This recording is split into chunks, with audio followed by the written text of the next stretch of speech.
Can you hear me now? Yes, I can hear you. All right. I was looking like in my emails and I had filed it. So anyway. Okay.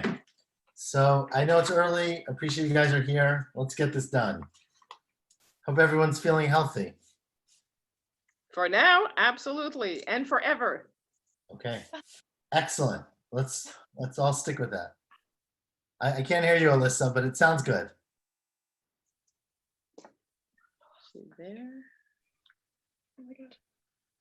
I'm all caught up. Oh, perfect. Okay, great. This was the opportunity you needed to catch up, right? Okay, so let's get started because it's 8:30. Again, I think it's a little early for some people like me. We're gonna do our best. Tell me if it's not loud enough or if I have to do something different. That's good. This is not my natural home. But Dov told me he got up to the top of Chaf Bet Amud Aleph. So there are two dots at the top. I'm just trying to find it. The second line. Okay. You know what? I'm gonna go back. I'm gonna do the bottom line of Chaf Aleph Amud Bet. Just the last line of the page. Last line. Amar of Kahana, Seder of Kahana, Darsh of Natan Bar Minyumi, Mishmei de Rabbi Tanchum. Now we're on the top of Chaf Bet Amud Aleph. Ner shel Hanukkah shenicha lemala me'asrim ama psula. If you take a light of Hanukkah and you put it above 20 amot, remember 20 amot's around 35 feet, so pretty reasonable height, then it's pasul, kesuka ukimavoy, like two other mitzvot that have to be seen, so you have to have them at a height where people look. And so sukkah is one of them. At sukkah it says that you would go, you can't have a sukkah where the schach is more than 20 amot up. And the second one is mavoy. Remember, mavoy, we're gonna have a whole masechta about mavoy. But essentially, the idea behind mavoy is that you have to place a strip, right, that connects, that closes up a courtyard, and it has to be something that's visible because it's symbolic. As we know about all eruv, eruv is not real, right? It's not a real closure. It's a symbolic closure. But if it's too high for people to see, then it doesn't count. And so the same thing is true about Ner Chanukah. And Ner Chanukah that's too high to be seen doesn't count. Continues the Gemara. The Amr of Kahana, Darish Rav Natan Bar Minyumi Mishmei of Tanchum. This is brought mainly because it's the same person. Rav Kahana quoted Rav Natan Bar Minyumi in the name of Rav Tanchum. My dichtiv, what does it mean when it says by Yosef? Of course, there's a lot of connections between Yosef and Chanukah. But what does it mean when it says by Yosef that the brothers threw him in the pit? And it says, Bar Reik Ein Bo Mayim. The bar was empty, it had no water. Asking Gemara, of course, the very famous question. If you tell me that the bar is empty, don't I know that it's empty? It doesn't have water. And that when we say habar reik, we don't mean that it was literally empty. We mean it was empty of good things. Meaning, mayim ein bo, it had no water, it was full of scorpions and snakes, and it was a real peril. And I think this is important because, of course, it gives you some context that when they threw Yosef into this bar, it wasn't like an act of kindness. They really thought he was going to die pretty rapidly in this bar before, of course, he was saved and sent down to Egypt. Anyways, there's a lot of other connections between the story of Yosef and Hanukkah, but we're going to leave those for Hanukkah. Continues the Gemara, Amar Rabbah, getting into the mitzvah of Hanukkah a little bit more. Ner Hanukkah mitzvah l'hanicha b'petach hasmucha b'tefach hasmucha lepetach. The mitzvah of Ner Hanukkah is to place the lights right next to your door. So within a tefach of the door, Rashi explains, because we want people to realize that you're lighting it, it's associated with the house. Remember, Ner Hanukkah is a mitzvah on a house, Ner Ishu Beito, right? Or Beito. It's a mitzvah on the house. And so you want to make sure that the lights are right next to the door so people don't think it's just some public lighting. It doesn't have a heichal manachle, so where do you place it? Which side of the door? When you're walking into the door, you should put it on the right side, because that's maybe the more chashuv, the more commonly used side. And Rav Shmuel B'difti Amar Mismol, you should put it on the left side. The Hilchata, as everyone knows, the halacha, the way we paskin is Mismol, you should put it on the left side, because the mezuzah goes on the right side. They should hang Ner Hanukkah Mismol, Mezuzah Yom. So when you go in, the Ner Hanukkah is on the left side, the mezuzah is on the right side, and you're surrounded by mitzvot. Of course, we're not going to get there in this Gemara, but nowadays there's many people who light it by the door and they light it inside instead. Continues the Gemara, Rav Yehuda Mervasi, Aser lahartzot ma'od keneged ner Chanukah. You're not allowed to, Rashi's hartzot means count. You're not allowed to count your money in front of the ner Chanukah. Meaning, let's say you come home from work, you have a bag full of coins. You're not allowed to sort them out and count them in front of the ner Chanukah because you're not allowed to use the ner Chanukah to count your money. Ki amrita kamei de Shmuel, when he said this in front of Shmuel, Amarli, sorry, I take it back. Ki amrita, when I said this, kamei de Shmuel, I, meaning Rav Yehuda Mervasi, when I said it in front of Shmuel, Amarli, he said to me, V'chi ner kedusha yeshba. I don't get it. Does the candle have any holiness? The candle is light. Why don't you use the light for whatever you want to use it? There's no like, it's not like hektish where you're not allowed to benefit from light. There's Isra Hana'ah. Whoever heard of an Isra Hana'ah by Ner Chanukah? Why can't you get benefit from the light? Says, well, that's ridiculous. Matkevla Rav Yosef. So what if it's not kedusha? V'chidam kedusha yeshbo. You kill an animal. You slaughter an animal, a chicken, let's say, or a chaya, whatever chaya is. Goat. What's a chaya? Whatever, big animal. Bison. That's the word I'm looking for. Right? So you slaughter a big animal. Does it have kedusha? It doesn't.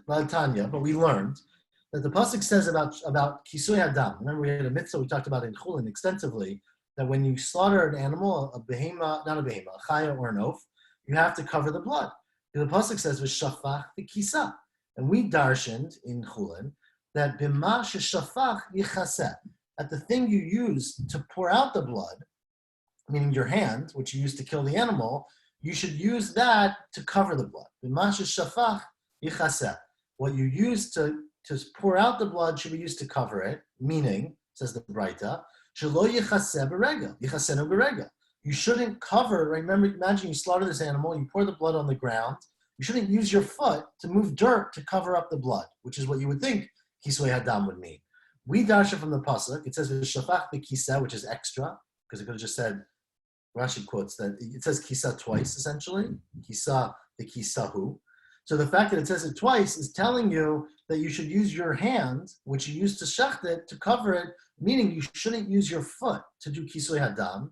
Why? Shelo yehei mitzvot bizuyot alav. Because we don't want you to treat a mitzvah with your foot. You shouldn't do a mitzvah with your foot. And so you should use your hand or a respectable thing to do a mitzvah. And clearly it's not because the blood is asur b'hana, it's because you have to treat mitzvah with some kind of respect.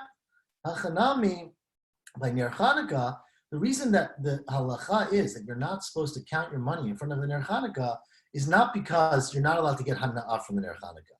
It's because because it's like hektish. It's because shelo yehei mitzvot b'ziyot alav, that mitzvot should not be bazur, they shouldn't be familiar to you. And so you should treat the light of the Ner Chanukah as something like, I'd say electric, not electricity, but like you shouldn't get benefit from. You shouldn't go close to it. You shouldn't use it to do mundane tasks. This of course leads to a whole question: is can you use it to do mitzvah? Right? Can you use Ner Chanukah to do something that's a mitzvah? Maybe. But clearly you shouldn't use it for a mundane task such as counting your money at the end of the day. So that's the halacha, and that's in fact how we paskin. That's why, of course, famously is why we have a shamash, so that if you use the shamash, it's okay. Anyways, there's a lot of debate about this and discussion about what you can use a candle for, but certainly you shouldn't use it for counting money. Ba minei Rabbi Shua ben Levi. Now they asked Rabbi Shua ben Levi on a similar vein. You'll see why this is connected. Mahu l'histapek minoyay sukkah kol shiva. Can you get benefit from the decorations of your sukkah during the 7 days of Sukkot? Let's say, as one of your decorations, you hang up a thing of corn, because people do that. It looks very nice. And then, one afternoon, you're very hungry. Can you take the corn down from the roof of your sukkah and eat it? It's a good question, right? So Rabbi Yoshua ben Levi said, I was asked the question. And Rabbi Yoshua ben Levi said, Amalei, Harei Amru, they said already, meaning we heard from Yehuda Ravasi, that Asur l'hartzot me'ot keneged ner Chanukah. You can't use the mitzvah of Chanukah to count money. So if you can't use that money, that light to count money, so too you can't use the mitzvah of decorations of the sukkah for benefit during Chag. Meaning once it's a mitzvah, you're not supposed to use the mitzvah during the time that you're still fulfilling the mitzvah, meaning during the 7 days of Sukkot. Amar of Yosef. Now Rav Yosef heard that analogy and he said, Marei da Avraham, which was a real, oh my God, God help us, right? It means literally the God of Avraham. The Rashi is a language of astonishment. What are you talking about?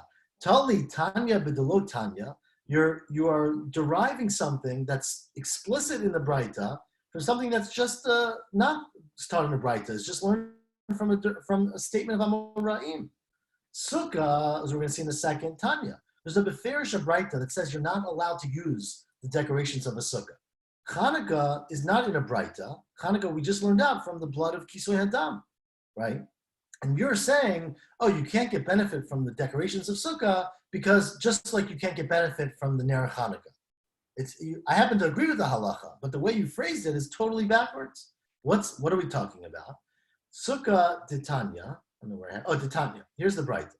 The Braita says, Sichecha kehochata. Let's say you put schach on your sukkah properly, meaning you cover it with the majority. Remember, we'll get to sukkah in a year maybe, right? With you have to put schach on it. It's supposed to be tzelta merubah mechamata, right? More shade than sun. You have to use certain types of things that are gedulim and karka, not connected. But let's say you do that properly. The itrabi kramim uvistinim amitsuyarim.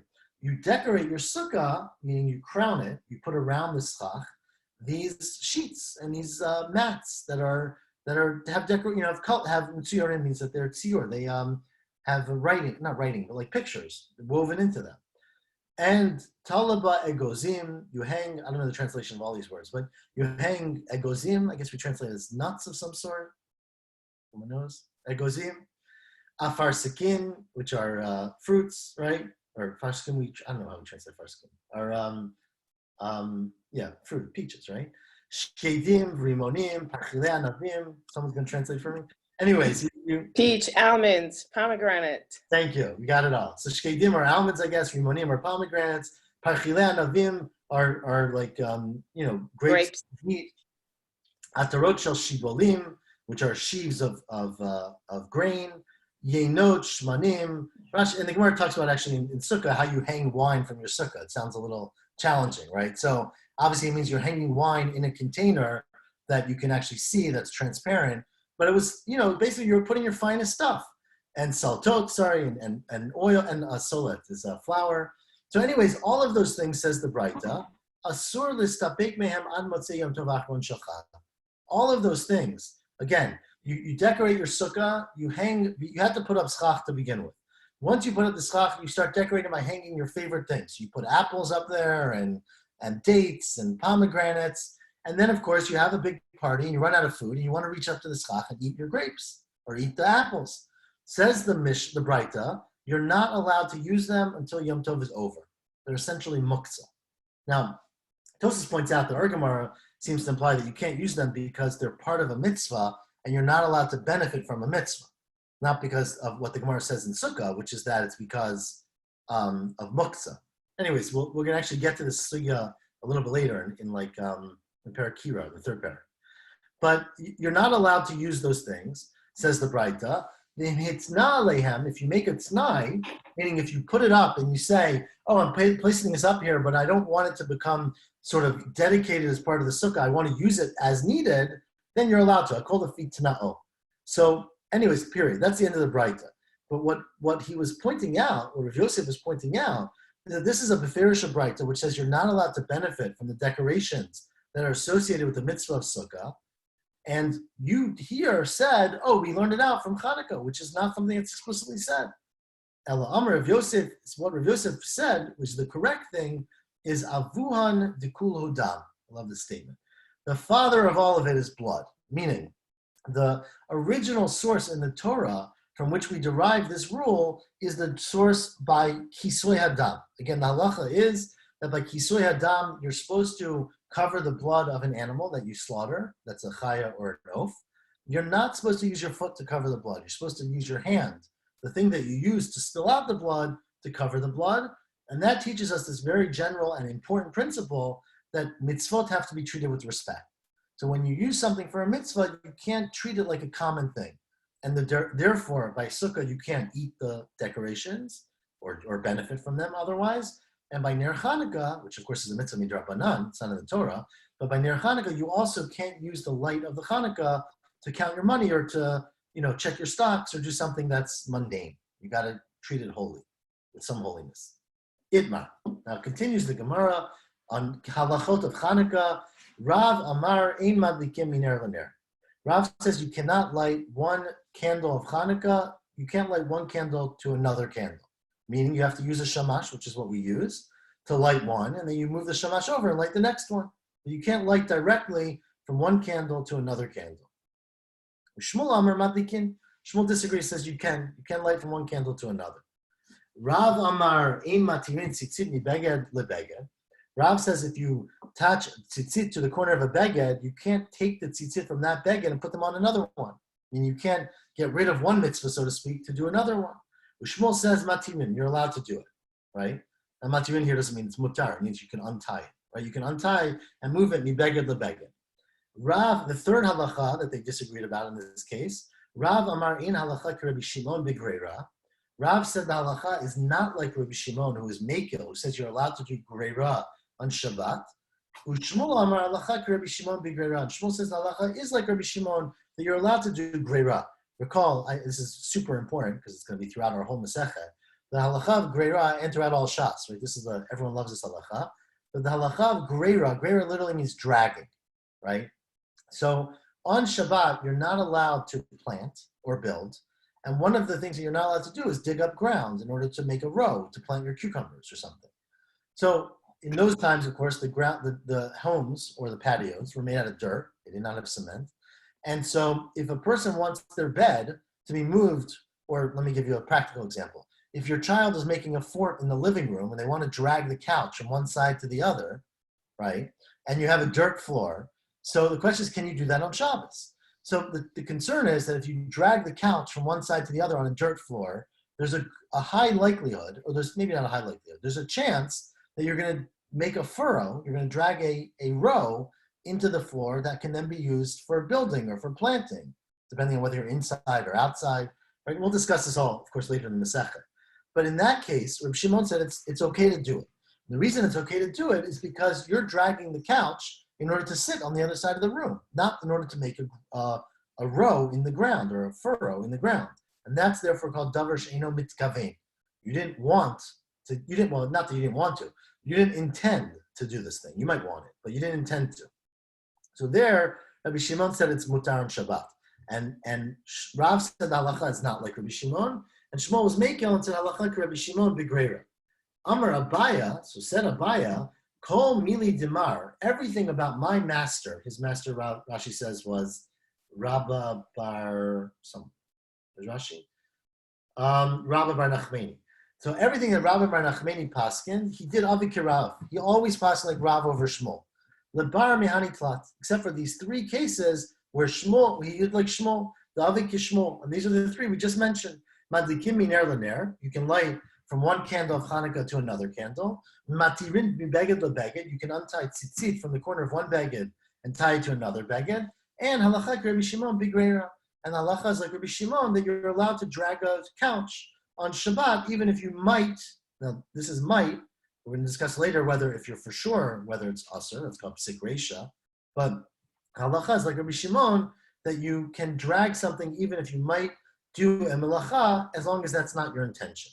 The Tanya, and this is the Braita, Rabbi Shimon Omer, Gorer Adam, Mita Kisei B'Safsal, person can drag a bed or a chair or a safsal, a stool, even if you are going to make a furrow, as long as you don't have kavanah to do that, it's okay. Yativ, so that's a statement of Abaya. Continues the Gemara, Yativ ha'umer abanan kamei Rav Ada bar Ava. Once there was a bunch of yeshiva bachrim who were home from yeshiva, sitting in front of Rav Ada bar Ava. They could have been women too. And they came and they sat and they said, Ta'amad de Rav. Why does Rav say that you can't light one Ner Chanukah to another Ner Chanukah? The reason of Rav is mishum bizoy mitzvah. It's because you're being mivazeh the mitzvah. Basically, you lit a candle. You're now using that candle to light the next one. And that's a thing. The mitzvah should be stand on its own. You shouldn't use one mitzvah in order to do even another mitzvah. But you shouldn't use it to light another one. Amar Luhu. Now, Rav Adarava heard this and he said, Lo tatzitulei. Don't listen to that person. That's a wrong reason. You got the wrong answer in Yeshiva. Because Tamei de Rav mishum de makrish mitzvah. The reason for Rav is because he doesn't want you to extinguish or denigrate, maybe. Makrish means to be kochash, weaken a mitzvah. And the concern is that, of course, if you have an oil candle, right? They only had oil. They mostly had oil. We'll discuss all the shmanim soon. But you have an oil candle. If you drag some of it, if you use the wick, you're basically drawing some of that oil out and you're weakening the flame a little bit by adding it to another one. And so because you're weakening the flame, you're being makrish the mitzvah. And that's why they didn't want you to light from one candle to another candle. My beinayo, what does it matter? What's the difference whether the reason is because it's a bizoy for the mitzvah, because you're using it, or because you're weakening the mitzvah? It says, Ika beinayo, the command, the mishraga or shraga. Let's say you light directly from one wick to another wick, meaning you have very long wicks, right? So if you can reach out your wick and light it from the other candle, Manda Amar Mishum Bizoy Mitzvah, and the reason is because it looks like you're putting down the mitzvah, the Mishraga Shraga Matlik, then that should be permitted to light from one wick to another wick, because it's clear that you're using this mitzvah for another mitzvah, so no one's going to look down on that. But if you say it's Mishum Akushe Mitzvah, that you're weakening the flame, then Mishraga Shraga Nami Asur, it'll also be prohibited if you go directly from one wick to another wick, because again, the process of lighting a new wick will draw some of the oil or some of the fuel from the old wick, and therefore it should be asur. So that was the question. What was the, well, it's not a question, it's a debate. Is the reason that Rav says it's asur because of bizoy mitzvah, because it looks like it's denigrating it, or is it because of akhushe mitzvah, you're weakening the mitzvah? Now, Tosfot is a little bothered because it seems, we already said that we don't pass like Rav, so why are we doing all this effort to try to understand why Rav says this? So let's keep learning the Gemara, and maybe we'll come back to an answer for that question. Anyways, Mativ Rav Avia. Rav Avia said, I asked a question from the following Breita. The Breita says, let's say you have a Selah Shamaser Sheni. Okay? You have a Selah. A Selah's, I think, 4 dinars, right? Maybe 8 dinars. I think 4. You have a Selah, which is a big coin, say $100 bill. Of course, it wasn't a bill, right? $100 coin. That's Maaser Sheni. If you recall how Maaser Sheni works, right? You live wherever you live. Let's say in Israel, right? You live in the north. You plant your grain in the second year and the first year and the fourth year and the sixth and the fifth year of each 7-year cycle. You give Maaser to the Levi, and then the second Maaser Sheni, you have to bring it to Yerushalayim and eat it there.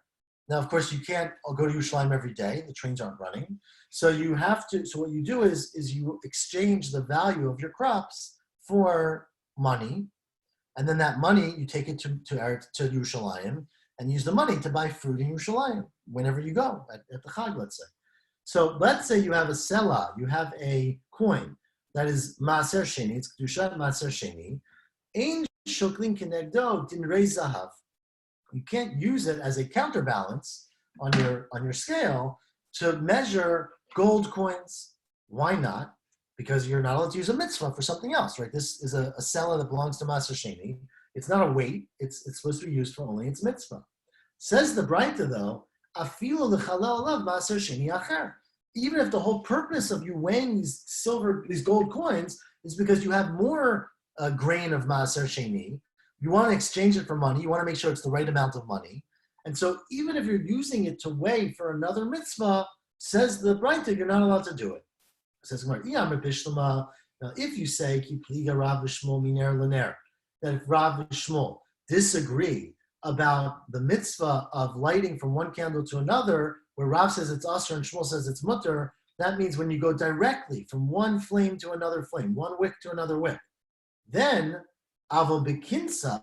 But if you use it indirectly, you use a kinas. A kinas is like a match, like a little piece of a twig. Then asar Shmuel. Then Shmuel himself would also agree that you're not allowed to light from one candle to another candle if you go through another intermediary. So then, halot habit yufta, then it's not, this Braita is not a question on Shmuel. Because this Braita is basically saying that it's the equivalent of using an intermediary. El iyamr bekinsa nami shari, if Shmuel says you can light from one candle to another candle, even if you do it indirectly, meaning even if you light a match from the candle and then move that match to light a match from one, Ner Chanukah, and then move that to another Ner Chanukah, and Shmuel says that's mutter, then hata havit yufta. This Braita seems to uproot Shmuel. Because this Braita says you can't use a coin of Maaser Sheni to weigh other coins, even if those other coins are going to be used for Maaser Sheni. And Shmuel said you're allowed to do something like that. Says, no, this is not a problem on Shmuel. Because Amar Rabbah, here it's a different issue. We're worried here that you weren't being that exact in your measurement. And so you weren't actually, you think, they say you take 5 coins. You think this is going to be worth a selah. And once you weigh it, you turned out that you did the wrong amount. And so basically you take you have one extra coin.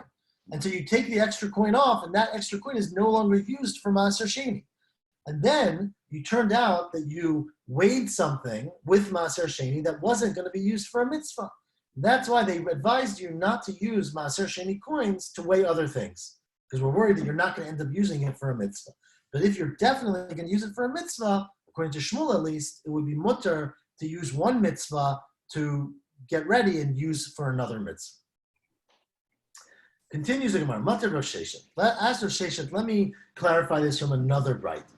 The Braita quotes the pasuk. The pasuk says, "V'chutz leprochet ha'idut yarochoto aron uvanav." Right, the mitzvah of not Ner Chanukah, the mitzvah of the menorah in the Beit Hamikdash. That outside of the prochet ha'idut they should alight it. Ask the Braita v'chila orahu tzarich. I don't get it. Why are they lighting it outside of the prochet, implying that we need the light? Does God need the light from the menorah? 40 years the Jews went in the midbar, and God provided the light the whole time. So what do we need to provide? Why do we need to light things for God? Ella, the purpose of lighting the menorah, continues the Braita, is a duty leba'ei holam. It's a testimony to the entire world. Shashchina shara b'Yisrael, that the Shechina shara b'Yisrael. They used to have a live feed of the menorah. I guess back then they didn't have a live feed, but they had people who saw it and witnessed it. But nowadays it would be equivalent of a live feed. And it was a proof to the world that the Shekhinah rested among Yisrael. My edut, what's the proof? You lit a candle and it burned, right? So how does that prove that God's with you? It says Rav, Amar Rav, Zu Ner Maravi. This is the Western candle, light. Now, remember, if you recall, we did this many, many times. So I think most recently in I forgot where. We had it in Menachot, but we had it more recently than Menachot. Anyways, the Gemara does this all the time. Let me just see where it is. He quotes Menachot. What is the Ner Maravi in the candle, right? So unfortunately, you can see my hand, I assume, right? Everyone looks at my hand. So imagine I have 7 candles on my hand, right? I only have 5. So there's a debate in the Gemara. But I want to do one candelabra. There's a debate in the Gemara in Menachot as to what orientation the menorah stood in. So one opinion is that it went. You guys can't see this, but that direction is north in my house, sort of. Okay. So there's one opinion is that the menorah was north to south. So this was north and this is south. In which case, what's the western one? There's no western light, right? So the Gemara explained, or Rashi explains at least, that then the middle one was considered the western one. And what happened is that they all faced the middle, and the middle one faced towards the west. So they would angle the wick towards the west. The other opinion in the Gemara is that it was this way, is that the menorah was west to east. Okay? That's my orientation. So now imagine I'm west to east. So if this is west and this is east, you would think the Ner Maravi is the most western one, but it's not. The Ner Maravi is the second one to the east. Okay? Meaning, it's not the easternmost one, but it's the first one after the east, because that one is west of the first candle. You get it? But not, I think James really gets this. So it's the second one from the east. Okay, either way, that's the debate as to which one is the Ner Maravi. Either it's the middle one, if you go from north to south, or it's the second most towards the east, meaning the first western candle if you go east to west. Okay, now I'm sure that's very clear. When we get back in, I'll do a test. But that's the Ner Maravi. Where am I? So what's the Eidut? Amarav, Zu Ner Maravi, Shenotin Bo Shemen Kimidat Chavrotah. They put the same amount of oil into each one of the I guess the container, right? And the amount of oil they put in, Rashi says, is amount to burn for the longest night of the year, the nights of Tevet. So a 14-hour night. But even though they put the same amount of oil in each one, that Ner Maravi never went out. And when they came in the afternoon to light the candles for the next day, it was still burning. They would light all the new candles for the next day from the Ner Maravi because it never burned out. They never had to burn a match in the Beit HaMikdash. They always had a light. And then when they would clean out the candles, because it was still burnt, still lighted, they would clean out all the other ones. And then when they clean out the other ones and lit them, they would then clean out this one. But anyways, that's the Breita. The Breita is telling you how great it was that the Ner Maravi was lit. But the question from here, of course, is that it says they lit all the candles from the Ner Maravi. How can you light all the candles from the Ner Maravi? You just told me you can't light one Ner Hanukkah to another Ner Hanukkah. So how could you use one candle in a mitzvah to light another candle? And continues the Gemara, by the menorah in the Beit HaMikdash, even the kfi nerot, you can't, it's not movable, right? You can't pick up the menorah, they're fixed. They're kovea,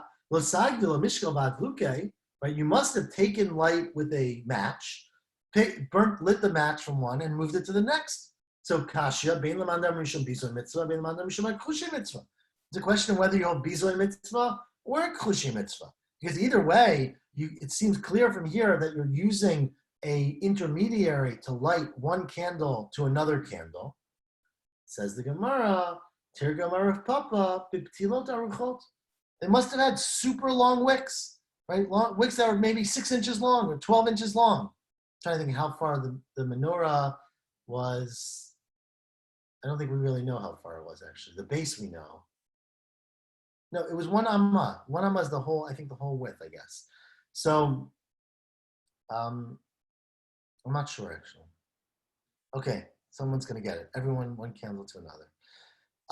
So therefore, they had very long wicks in the menorah in the Beit HaMikdash. And when they had very long wicks in the menorah in the Beit HaMikdash, you could actually take a wick from one, I guess, light. I don't know, I'm using all different words here, but one candle, we'll call it, though it wasn't candle, sorry, one cup, that's a better word. You would take a wick from one cup, bend it over and light the next cup that's 3 inches away or 5 inches away. So therefore, that's why you were allowed to do it in the Beit HaMikdash. You could do it directly, from one wick to another wick. According to the Mandamar, that the reason you're not supposed to light from one to another is because you're weakening the light. Because when you use a wick to light another wick, it draws some of the oil. That's still a problem in the Beit HaMikdash. So Kasha, you're right. There is no resolution of that issue. And so it seems to turn out that you're probably allowed to light from one to another as long as you don't go through an intermediary, right? So you can light directly from one wick to another wick, but you can't take a wick, light a match from it, and then move that match to another one.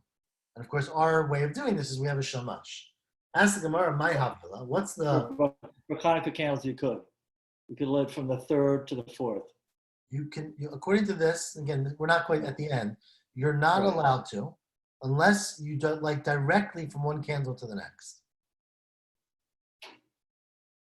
Okay. Right? Meaning you couldn't do it from the 3rd to the 5th. You could do it from the 4th to the 5th. You couldn't take the 3rd to light a match and then use that match to light the 4th. I see. Okay, I got it. It's a little different. So candles are a little bit different because you're really not supposed to pick up the candles once you light them. Okay. Right? So it's a little trickier. Right. They were talking about where you had cups and you had oil in your cup, you had a wick, and you can move the wick around. Yeah, okay. So if your candle had a long enough wick on it and you could bend it over, you can do that. Right. But anyways, the Gemara is going to go to that in a second. My Havila, how do you finally paskin?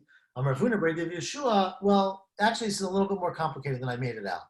Because it depends also on the nature of Ner Chanukah. Chazina, you have to think, you have to look into Ihadlaka Osa Mitzvah or if Hanacha Osa Mitzvah. We'll get to it in a second. there's a debate, which we're about to have, as to whether the main part of Ner Hanukkah is lighting the candles or the wicks, or the main part is placing it so that it gets Persume Nisa and it gives light and not light, but shows that you've lit this. Meaning, is the main thing the lighting or the main thing the placement of a lit candelabra? Why does it matter? We'll discuss it. I know it's confusing. So why does it matter? Because ihadlaka osa mitzvah, if the principal part of the mitzvah is lighting the actual Ner Hanukkah, then madlikin miner laner. Then you can light from one candle to another candle, because at that time you're actually using one mitzvah you're doing the major act of the mitzvah, and even though you're using another mitzvah to do it, you're actively doing the mitzvah. But ihanacha osa mitzvah, if the placement of the Ner Hanukkah is what makes the mitzvah, then ein madlikin ner laner. You cannot light from one candle to another, because the act of lighting itself is not fulfilling the entire part of the mitzvah. And therefore, you're using one mitzvah to do not quite another mitzvah. And it's not chashuv enough to be permitted. And what's this debate? We had a question. Is hadlaka osa mitzvah or hanacha osa mitzvah? Is the main part of Ner Hanukkah lighting the candles or placing them lit in the place next to your door? As we said earlier, you have to light it and put it next to your door. So is the main thing putting it next to your door, or the main thing actually lighting the candles? Tashma, Damar Rava, the Braita says, Hayatafus ner Hanukkah v'omeid lo asav lo klum. If let's say you hold a menorah, or what do you call it, a Chanukiah, and you light it, and you stand holding it like the Statue of Liberty, right? But you don't place it down, you haven't done the mitzvah of ner Hanukkah. So what does that imply? Shma mina hanacha osa mitzvah. The lighting it is not sufficient. You can't just light Ner Hanukkah. You have to actually place it in its spot next to the door. But the fact that you're just holding it, if you haven't placed it down, you're not fulfilling the mitzvah of Ner Hanukkah. Well, that's not why. Hatam, the reason you're not Yotze Ner Hanukkah if you don't put it down is because Haroeh Omer, a person who sees you will say, you didn't light this for Ner Hanukkah. You lit it. You lit it for yourself. You need some light. You're playing game. You're whatever, you're talking to someone, you want to see them. So the fact that you're holding it indicates that you're not doing it for the mitzvah of Hanukkah, you're doing it because you need the light. And that's why you're not Yotzei the mitzvah, not because you didn't place it down. So Tashma, okay, let's try to prove it from another statement. Damar Rava, Rava said, Hidlika bifnim. Let's say now remember, the mitzvah of Ner Hanukkah, just to clarify, is to put it outside your door, by tefach next to the door. Let's say... Light it. You have to light it. If you just place it and don't light it, obviously you haven't fulfilled the mitzvah. That's correct. So Tosfos makes that point very clear. Obviously, it's not just placing it; it's lighting it and placing it. But let's look at this next case. I think this next case will clarify a little bit. Let's say you're hedliko bifnim. You lit your Ner Hanukkah, your menorah, inside your living room, and then you walk outside the hotziyah and you put it outside and put it down. Says Rava, lo asa klum. You haven't done anything. You didn't do the mitzvah of Hanukkah, right? Now, so if you say it's because, now this is going to confound you. If you say it's because you think that actual lighting the menorah is what's the mitzvah, so then we'll get there at the end of today, James. Don't worry. Hadlaka is the mitzvah, then hadlaka bimkomo ba'ina, right? You have to light it where you do the mitzvah, meaning you have to light it outside. The fact that you lit it inside, you can't do Ner Hanukkah inside back in those days. And so lighting it meant nothing. Then you walked outside, but you didn't light it outside, you lit it inside, and therefore you're not Yotzei the mitzvah.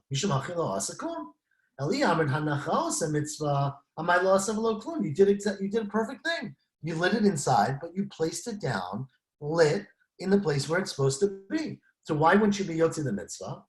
And so this would prove that's hadlaka osa mitzvah, not hanacha, that we're lighting it, not the placing it. No, it could be that that's a different reason as well. Hatam nami, there too, haroehu omer letzarchuhu da'adlaka. Someone who sees you walking outside of your house holding a candelabra, then placing it down, will not realize that you're lighting this for Ner Hanukkah. They might think you lit it because you needed some light in your house. You had to go to the bathroom. I don't know. You walked through your house holding a candelabra. Now you walk outside and put it down. It's not clear that the purpose of lighting that was for Ner Hanukkah. And so therefore, maybe it's not, the reason you're not Yotzei is not because hadlaka osa mitzvah, it's because it's not recognizable. But it's Hanukkah when you're doing this. It is, but obviously it was a dark world. They all needed light, right? I It's understand, also but the night. you're lighting your Hanukkah on Hanukkah. Can't you, assume that you're doing it for the mitzvah? I mean, he could light something else. If he needed light, why would? It's true. I mean, look, we don't go into details, but if you recall, obviously the mitzvah of Hanukkah is just like one candle, right? So it could very well be it wasn't a Chanukiah, Okay. as James Lappin would say. Right. They probably, they just lit a candle. So who knows, right? Okay. So one of the questions you're going to ask, which we didn't get to yet, is so what is the difference in Hadlaka and Hanacha Osa Mitzvah? So Tosfos says the simplest understanding would be you go outside your house, can your child light the Ner Hanukkah? So if you paskin Hadlaka Osa Mitzvah, or a non-Jew maybe, non-Jew's a little trickier, but let's say, if you paskin Hadlaka Osa Mitzvah, the lighting matters. And then it's not just the fact that you have a lit Chanukiah outside your door. No. Woman's a whole different question. But we'll get there today. But I'll tell you a child. So a child can't do the mitzvah of Hadlaka. So if Hadlaka is a mitzvah, a child can't light it. If Hanacha is a mitzvah, then the child could light it as long as it's in the right place when the child lights it. And the opposite would be true about Hanacha. So let's try to prove the answer before James goes too far with the wrong halacha. Tashma, Damar Yeshua ben Levi Ashashit, right? Let's say you have a big glass bell jar, right? Big glass container. And you have a candle, you have a huge reservoir of oil, like a 7-day candle almost. It's lit and it's burning all Shabbat long, right? This was their Shabbos light. So you have a big glass container, you have oil inside of it, and it's lit all Shabbos long. It can go on for 5 days. But you need it for your Ner Hanukkah. So the Motzei Shabbat, after Shabbat's over, mechabeh, you should extinguish it, umadlika, and light it for your Ner Hanukkah again, right? You can't just use it, you have to burn it up, put it out. So if you say that the mitzvah is hadlaka, then shaper, then the Braita makes sense. But hanacha mitzvah, so then it's not enough to be mechaber madlika. You can't just extinguish it and relight it. You'd have to actually be mechaber, extinguish it, magbiha, lift it up, minicha, put it back down, umadlika mibayle, because you have to place it there for Ner Hanukkah. And if it was already there from 5 days ago or 1 day ago, it's not enough. You'd have to actually pick it up. So it must be that hadlaka makes the mitzvah, not hanacha. And furthermore, says the Gemara, let's just point out, the Ode, everybody knows the bracha of Ner Hanukkah, right? Ellie,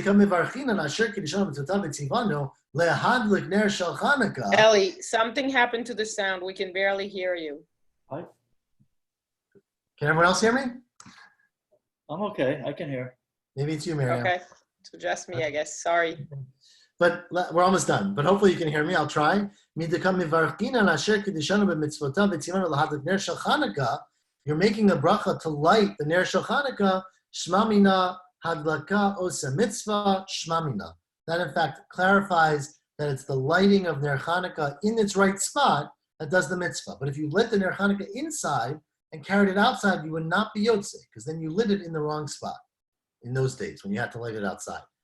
And just to finish this question, Hashta Damrinan Hadlaka Osa Mitzvah. Now that we say that Hadlaka is the mitzvah, if a cherish, an unintelligent person, or shota, or kata, or well, cherish means deaf, but then it meant didn't have the ability to communicate. A shota and a katan, they're not yotze the mitzvah. However, isha vadai madlika, a woman for sure can light Ner Hanukkah. The Amar of Yeshua ben Levi, nashim chayavot b'Ner Hanukkah sh'af hein hayu b'oto hanes, because women also played a very central part of the mitzvah of Hanukkah. Rashi brings 2 aspects of that. One is that there was unfortunately a decree that women would have to sleep with the Greek rulers, so they were taken advantage of, and therefore also very much affected by the Greek, exile, not exile, but subjugation. And then Rashi also references the story of what's her name, Chana. No, Miriam? No. Shoot. With Holy Furnace. Who was it? Oh, yes. Oh, my God. Oh, we should all get this. Yes. Yehudit. There we go. Who- Yehudit and Holy Furnace, the story about her killing the general. So women are definitely chayiv in their Hanukkah, and therefore, because they're chayiv, they can, of course, light it. But children cannot light for the mitzvah, and that's halacha. Judith the Maccabee. So children cannot light for Ner Hanukkah. They can light for themselves, but they can't light and be yotze other people because hadlaka has to be done by a person who's chayiv in the mitzvah. And we'll stop there, and we'll pick up tomorrow morning at 7:30, I hope. Okay. Bright and early. Shkoch. Everyone. Thank you, Shkoach. There's a Malava Malka right now on 613-613-3703 for the entire community. Okay, thank you. Bye.